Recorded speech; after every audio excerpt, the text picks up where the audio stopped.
తండ్రి అధికారం చాటున మాటేసి మేళ్ల మహా సామ్రాజ్యాన్ని నిర్మించిన మాయావి జగన్ జైలు పాలయ్యాడు. కోట్లు కొల్లగొట్టిన కోటాను కోట్ల కాసులు లెక్కలు వేసుకున్న చేతులతోనే కటకటాల కమ్మీలు లెక్కిస్తున్నాడు. బెంగళూరు శ్వేతసౌధం, భాగ్యనగరం లోటస్ పాండ్ మహోసౌధాల్లో హంసతూలిక తల్పాలపై నిధుల ఊహలతో నిదురించిన అక్రమాల జహాపన జగన్కు ఇక కటికనేలే దిక్కు.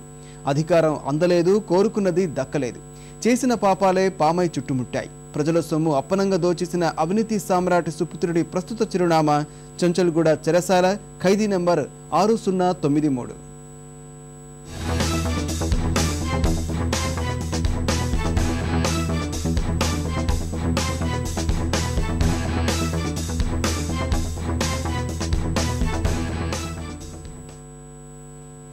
అక్రమాస్తుల కేసులో ప్రధాన నిందితుడు వైఎస్ జగన్ కు సిబిఐ ప్రత్యేక కోర్టు 14 రోజుల జ్యుడిషియల్ రిమాండ్ విధించింది. అనంతరం పోలీసులు ఆయన్ను చంచల్గూడ కేంద్ర కారాగారానికి తరలించారు. భద్రతా కారణాల రీత్యా జగన్ ను ప్రత్యేక గదిలో ఉంచిన అధికారులు ఖైదీ నెంబరు 6093ను కేటాయించారు.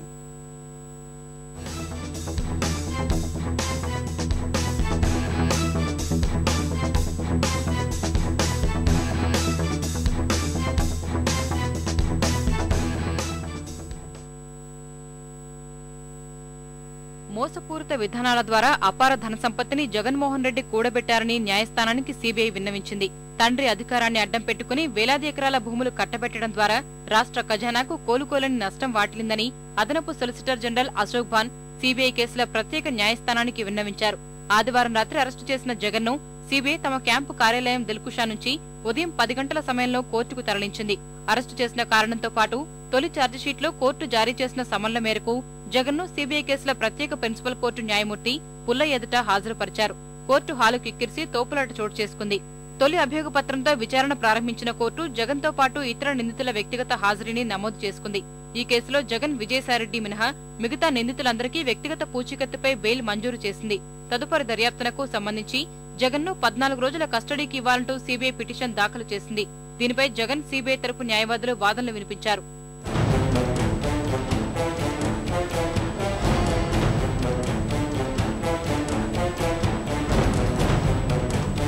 వాన్పిక్ వ్యవహారంలో 300 కోట్ల రూపాయలు దుర్వినియోగం అయ్యాయని, అవి అంతిమంగా ఎవరికి చేరాయన్న విషయమై దర్యాప్తు సాగుతోందని సీబీఐ కోర్టుకు విన్నవించింది. దీనిపై జగన్ను కస్టడీకి ఇవ్వాలని అభ్యర్థించింది. నోటీసులు జారీ చేసి 3 రోజుల పాటు సుదీర్ఘంగా ప్రశ్నించినా జగన్ సరైన సమాధానం ఇవ్వలేదని కోర్టుకు వెల్లడించింది. దర్యాప్తు పూర్తయినంత వరకు జగన్ 1250 కోట్ల మేర లబ్ధి పొందినట్టుగా తేలిందని స్పష్టం చేసింది. లగ్జంబర్గ్లోని ఏషియన్ ఇన్ఫా ద్వారా 140 కోట్ల రూపాయలు హవాలా మార్గంలో జగన్ కంపెనీలోకి వచ్చాయని తెలిపింది. జగన్ విచారణలో తెలివిగా సమాధానాలు చెప్పి తప్పించుకునే ప్రయత్నం చేశారని కోర్టుకు సీబీఐ విన్నవించింది.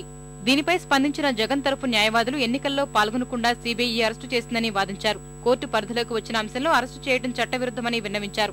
నేర శిక్షా స్మృతిలోని సెక్షన్ 88 ప్రకారం కోర్టు జారీ చేసిన సమన్లను పట్టించుకోకుండా సీబీఐ న్యాయస్థానం ఆదేశాలను ఉల్లంఘించిందని కోర్టుకు తెలిపారు. ఇరు వర్గాల వాదనలు విన్న న్యాయస్థానం జగన్ కు జూన్ 11వ తేదీ వరకు జ్యుడిషియల్ రిమాండ్ విధిస్తూ ఆదేశాలు జారీ చేసింది. సీబీఐ కస్టడీ పిటిషన్ను, జగన్ దాఖలు చేసుకున్న బెయిల్ పిటిషన్ను కొట్టివేసింది. అనంతరం పటిష్ట బందోబస్తు మధ్య సీబీఐ అధికారులు జగన్ను చంచల్గూడ కేంద్ర కారాగారానికి తరలించారు.